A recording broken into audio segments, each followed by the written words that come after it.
യൂദിത്ത് 1 അധ്യായം 1 മുതൽ 16 വരെയുള്ള വാക്യങ്ങൾ.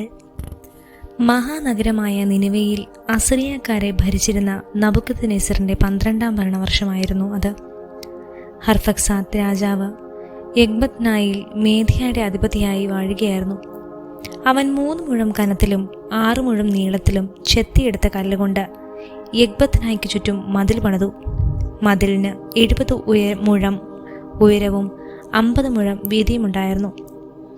കവാടത്തിൽ 100 മുഴം ഉയരവും അടിത്തറയിൽ 60 മുഴം വീതിയുമുള്ള ഗോപുരങ്ങൾ നിർമ്മിച്ചിരുന്നു. സൈന്യത്തിന് ഒന്നിച്ച് കടന്നുപോകാൻ കാലുകൾ പടയ്ക്ക് നിരയായി നീങ്ങാനും കഴിയുമാറ് കവാടങ്ങൾ 70 മുഴം ഉയരത്തിലും 40 മുഴം വീതിയിലുമാണ് പണിതത്.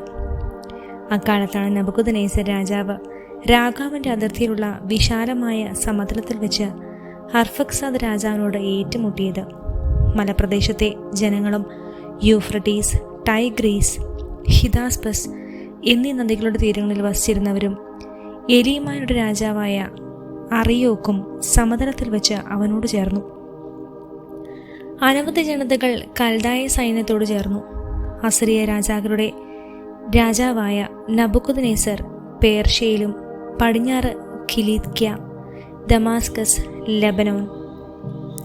ലെബനോന്റെ നേരെ കിടക്കുന്ന പ്രദേശങ്ങൾ എന്നിവയിലും സമുദ്രതീര പ്രദേശങ്ങളിലും വസിച്ചിരുന്നവർക്കും കാർമൽ, ഗിലെയാദ്, ഉത്തര ഗലീലി, വിശാലമായ യിസ്രായേലോൺ താഴ്വര എന്നിവിടങ്ങളിലും സമരിയായിലും അതിനു ചുറ്റുമുള്ള പട്ടണങ്ങളിലും ജോർദാന് അക്കരെ ജെറുസലേം വരെയും ബഥനി, കെലൂസ്, കാദേശ്, ഈജിപ്തിലെ നദീതീരം, തഖ്ഫനേസ്, റാംസേസ് എന്നിവിടങ്ങളിലും താനീസ്, മെംഫീസ് ഇവയുൾപ്പെടെ ഗോഷൻ പ്രദേശം മുഴുവനിലും ഈജിപ്തിൽ എത്യോപ്യരുടെ അതിർത്തികൾ വരെയും വസിച്ചിരുന്നവർക്കും സന്ദേശമയച്ചു.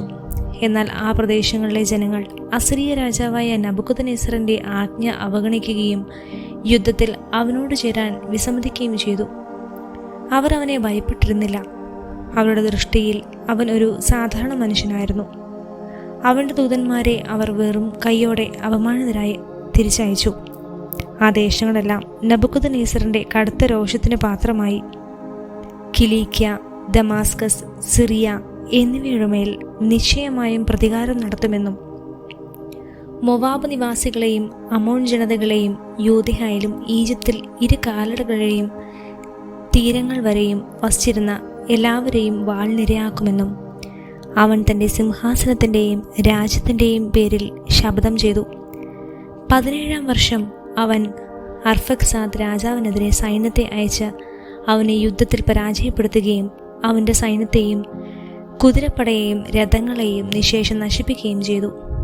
അങ്ങനെ അവൻ അർഫക്സാദിൻ്റെ നഗരങ്ങൾ കീഴ്പ്പെടുത്തി എഗ്ബത്നായിൽ പ്രവേശിച്ച ഗോപുരങ്ങൾ പിടിച്ചടക്കുകയും കച്ചടവ സ്ഥലങ്ങൾ കൊള്ളയടിക്കുകയും ചെയ്തു.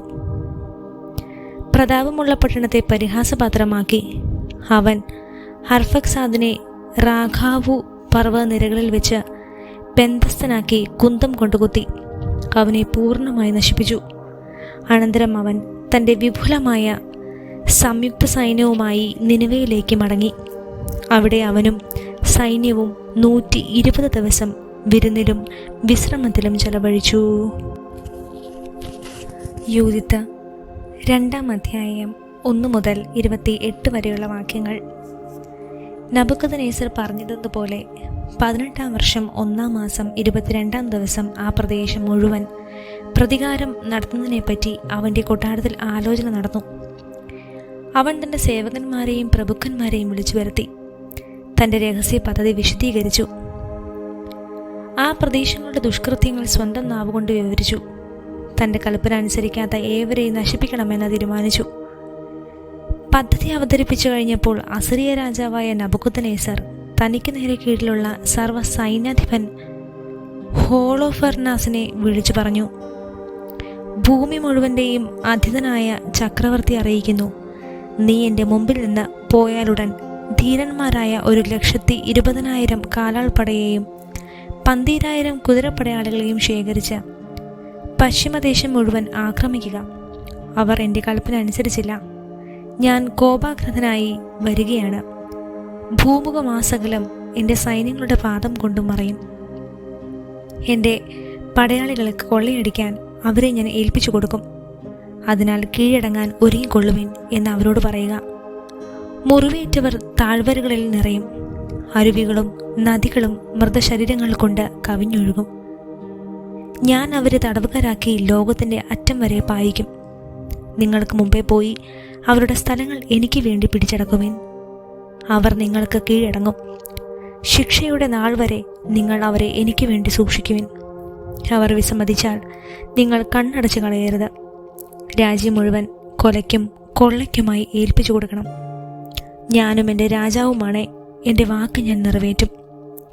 നിങ്ങളുടെ രാജാവിൻ്റെ കൽപ്പനകൾ ലംഘിക്കാതിരിക്കാൻ നിങ്ങളും ശ്രദ്ധിച്ചുകൊള്ളുവിൻ. എൻ്റെ കൽപ്പന മാറ്റമില്ലാതെ നിർവഹിക്കാൻ ശ്രദ്ധിക്കുവിൻ. താമസം വരുത്തരുത്. യജമാന സന്നിധി വിട്ടപ്പോൾ തന്നെ ഹോളോഫർണസ് അസിറിയൻ സൈന്യത്തിലെ സേനാധിപതികൾ, മറ്റ് പടത്തലവന്മാർ, സേവകന്മാർ എന്നിവരെ വിളിച്ചുകൂട്ടി. യജമാനൻ കൽപ്പിച്ചതനുസരിച്ച് തിരഞ്ഞെടുത്ത 120,000 പടയാളികളെയും അശ്വരൂഢരായ 12,000 വില്ലാളികളെയും ഗണങ്ങളായി തിരിച്ചു. അങ്ങനെ അവൻ ആക്രമണസന്നദ്ധരായ ഒരു വൻ സൈന്യത്തെ സജ്ജമാക്കി. അവൻ സാധനങ്ങൾ കൊണ്ടുപോകാൻ അസംഖ്യം ഒട്ടകങ്ങളെയും കഴുതുകളെയും കോവർ കഴുതുകളെയും ഭക്ഷണത്തിനായി അനേകം ചെമ്മരിയാടുകളെയും കാളകളെയും കോലാടുകളെയും സംഭരിച്ചു. കൂടാതെ എല്ലാ ആളുകൾക്കും വേണ്ടി ധാരാളം ഭക്ഷണ സാധനങ്ങളും വലിയൊരു തുകയ്ക്ക് സ്വർണവും വെള്ളിയും രാജകൊട്ടാരത്തിൽ നിന്ന് ശേഖരിച്ചു.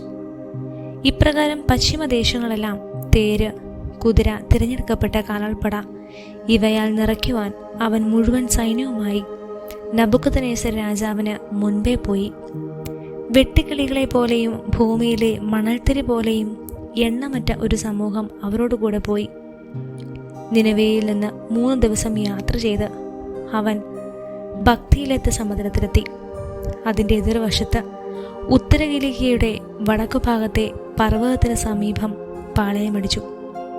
അവിടെ നിന്ന് ഹോളോഫർണസ് തൻ്റെ സൈന്യത്തെ മുഴുവൻ കാലാൾ, കുതിര, തേര് എന്നീ വിഭാഗങ്ങളെല്ലാം കൂട്ടി കുന്നിൻ പ്രദേശത്തേക്ക് പോവുകയും പുത്, ലുദ് എന്നീ ദേശങ്ങൾ തകർക്കുകയും റാസീസ് നിവാസികളെയും കെലിയ ദേശത്തിന് തെക്കുള്ള മരുപ്രദേശങ്ങളിലും വസിച്ചിരുന്ന ഇസ്മായിലരെയും കൊള്ളയടിക്കുകയും ചെയ്തു. അനന്തരം യൂഫ്രട്ടീസിൻ്റെ ഗതി പിന്തുടർന്ന് മെസോപ്പൊട്ടാമിയയിലൂടെയും കടന്ന് അബ്രോൺ അരുവിയുടെ കരയിലുള്ള കുന്നിൻ മുകളിൽ സ്ഥിതി ചെയ്തിരുന്ന നഗരങ്ങളെല്ലാം സമുദ്രപര്യാതം തകർത്തു.